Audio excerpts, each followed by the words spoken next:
ठाणे शहरात अनधिकृत बांधकामे आणि फेरीवाल्यांचे पेव फुटले असून अधिकाऱ्यांच्या निष्क्रियतेमुळे माफिया मुजोर झालेत, तर आयुक्त अधिकाऱ्यांवर कारवाई करत नाही.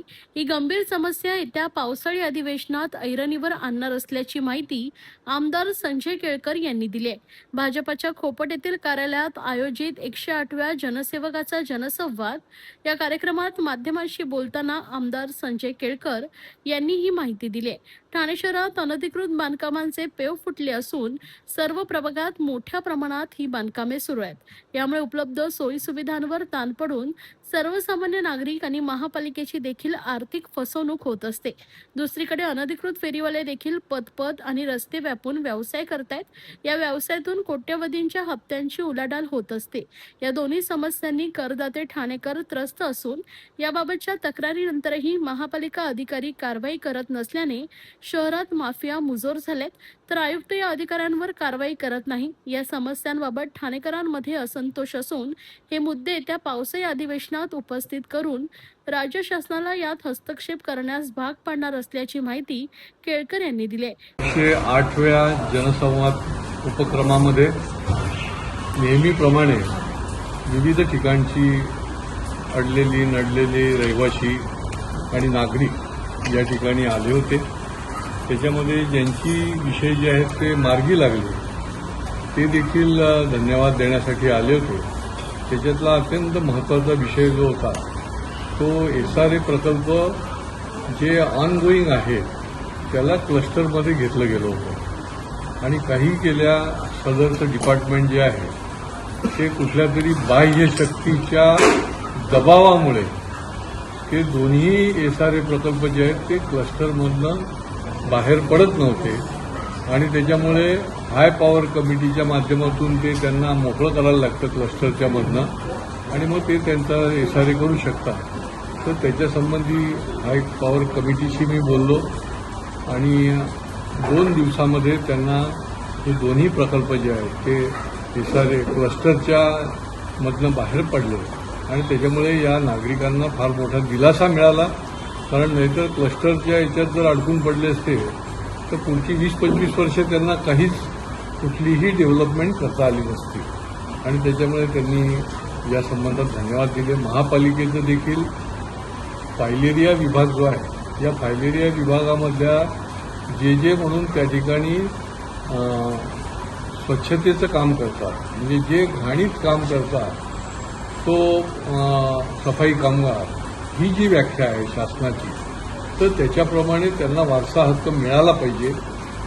माननीय आयुक्तांनी निर्देश देऊन देखील ही सगळी मधली जी लोक आहेत झारीतले शुक्राचार्य हे त्यांना मान्यता लवकर देत नाहीत, त्यांना पुढे फाईल सरकवत नाहीत. महाराष्ट्रामध्ये पुणे महापालिकेने देखील फायलेरियाच्या सफाई कामगारांना स्वच्छतेचं काम करणाऱ्यांना हा वारसा हक्क दिलेला आहे आणि त्याच्यामुळे यांना देखील मिळाला पाहिजे अशा प्रकारचं आम्ही भूमिका घेतली होती. त्या संबंधात निर्देश दिले गेले पण अजून ते झालेलं नाही. परंतु हे प्रलंबित काम लवकरात लवकर होईल अशा प्रकारचं त्यांनी आपल्याला आश्वासित केलं आहे. खरं म्हणजे त्यांनी मागच्या बैठकीमध्येच हे करायला पाहिजे होतं पण ते मी म्हटल्याप्रमाणे अनेक अशा प्रकारची प्रकरणं जी आहेत ती हातावेगळी करण्यापेक्षा ती लाल फितीमध्ये टाकण्यामध्येच या प्रशासनाला आनंद वाटतो आणि मग त्यांच्या सातत्याने डोक्यावर बसायला लागतं.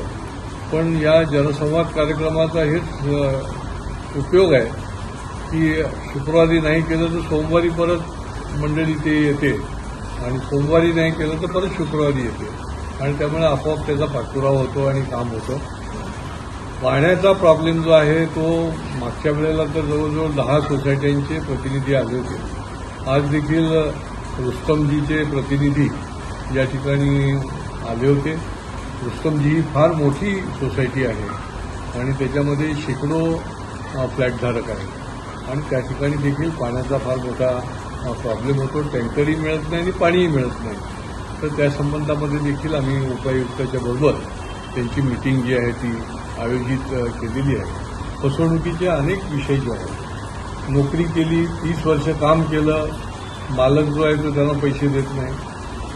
नोकरी केली, काम केलं, प्रॉव्हिडंट फंड आणि जी काही रक्कम थकबाकी असते ती कंपनीकडनं मिळाली नाही, कंपनी बंद पडली, त्यांना पैसे मिळालेले नाही, असे व्यक्तिगत आणि समूह म्हणून देखील अनेक लोक या ठिकाणी येत असतात. त्याचा देखील आम्ही पाठपुरावा करून त्याचा मार्गी त्यांचं काम जे आहे ते मार्गी लावतो. कळव्याला देखील अनेक ठिकाणी, एका ठिकाणी वाघोबानगर भागामध्ये मशिदीचं काम जे आहे ते ऑनगोईंग सुरू ठेवलं. बघा, हे आपण काळजी घ्यायचं काम आहे की अशा प्रकारे अवैध मदरसे, अशा प्रकारे अवैध मशीद ही खपून घेता कामा नये.